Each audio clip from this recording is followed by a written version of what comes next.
We all know about the day before and the massive drama that's preceded it.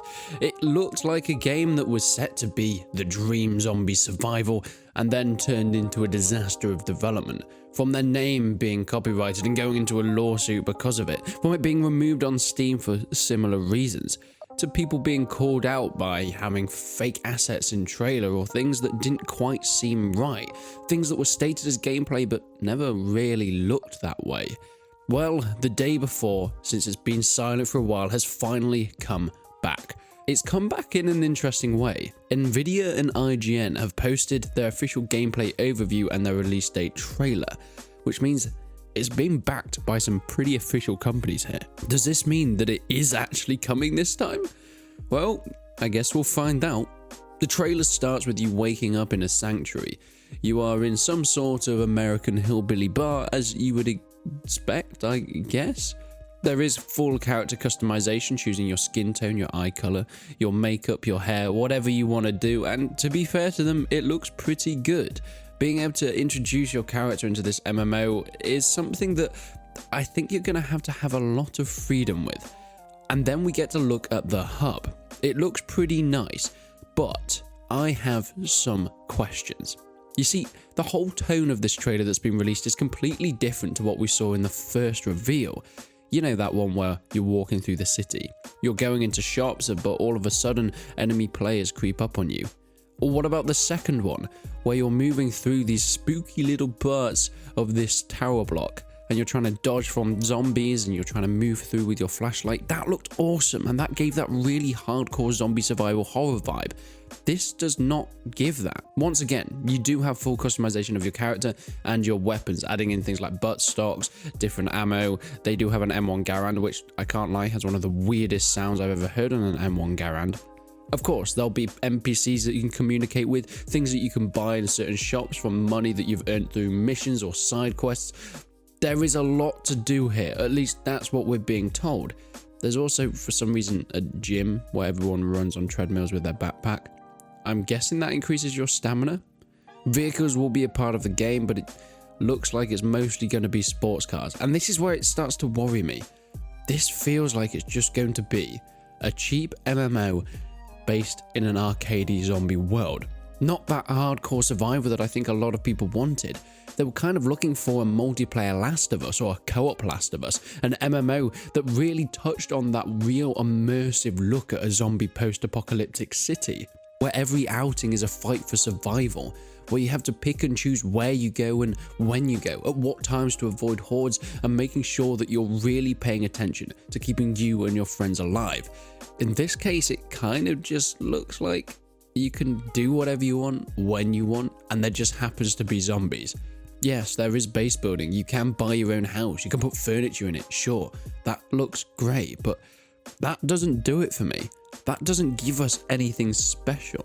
And then it came into fruition, a new article came out from the studio Well Played. They talked to Fantastic, who are the day before's developers, about their gameplay vision, and maybe this will give us a better look at what they're actually aiming for.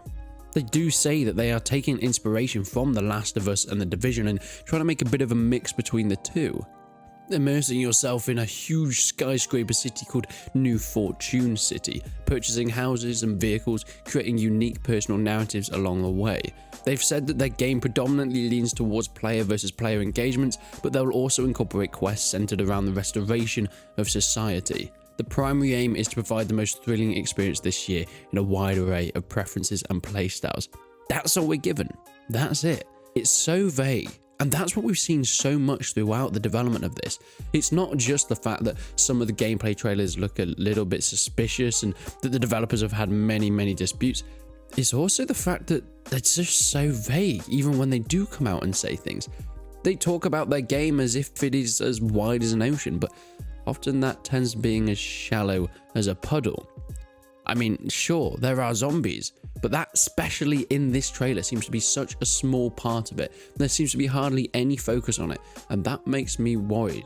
Is that even their focus anymore? Of course, it will be set in this post-apocalyptic city, but it looks like they don't really care too much about that aspect. Is the focus just going to be on an MMO, doing jobs like a GTA 5 Online, that kind of thing? I think it's kind of leaning towards that way. I am still so skeptical about the day before, but at least we might get a title this time. They've released it on Nvidia's channel, IGN's channel, and of course their own main channels. So that could be a sign that they are taking it seriously. The trademark dispute has also been sorted. They released a quote on Twitter saying, "We're happy to declare that we won back our name the day before in the Intellectual Property Tribunal. We dedicated this victory to all our future players. It's all for..."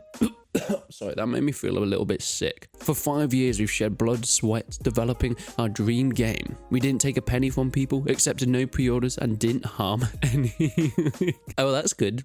At least you didn't kill anyone. "We also want to thank our volunteers worldwide for their constant support and faith in us. We aim to be an example to everyone and show that it's never possible." They have also stated here the talk of their volunteers. And back in that interview on Well Played, they talk about it. "Fantastic's approach to volunteering has raised concerns from several people. How much involvement in the development of the game do unpaid volunteers have?" Fantastic say, "Whilst we have paid employee volunteers," what does that even mean? I don't know if that's just a weird translation of English, but paid employee volunteers is an oxymoron. They can't be an employee and a volunteer. "We also have unpaid external volunteers. External volunteers offer their time and skills voluntarily without remuneration, engaging in activities they genuinely enjoy. We prosper various tasks and invite interesting volunteers to undertake them." This just doesn't make that much sense to me, because they're just admitting that they have unpaid volunteers. But for a game of this size, which they do go on to say within the same interview that the day before is indeed the most ambitious and biggest challenge we in Fantastic has taken on, why would you be relying on free work and volunteers? Surely, as a company that is taking themselves seriously, this is the ultimate red flag. This is something that you don't do. Even if people say they're going to work for free, if you're making a game of this size, you make sure you crack that down. You only have people in that you know are going to reliably help. And that's what we've seen. This is why it's been such a disaster, because they've had volunteers working on the game that have added in paid assets or even free assets that have raised suspicion from the fan base, or animations, or fake gameplay trailers, or even this whole name dispute. Because no one did the research, because you don't have people taking this game seriously. So why should the players? I will be following this game and seeing what happens with it. It looks like it is going to come out on December the 7th, or at least in an early access form. So we've got a month to wait. It could be an interesting month, and there's still plenty of time for things to go wrong.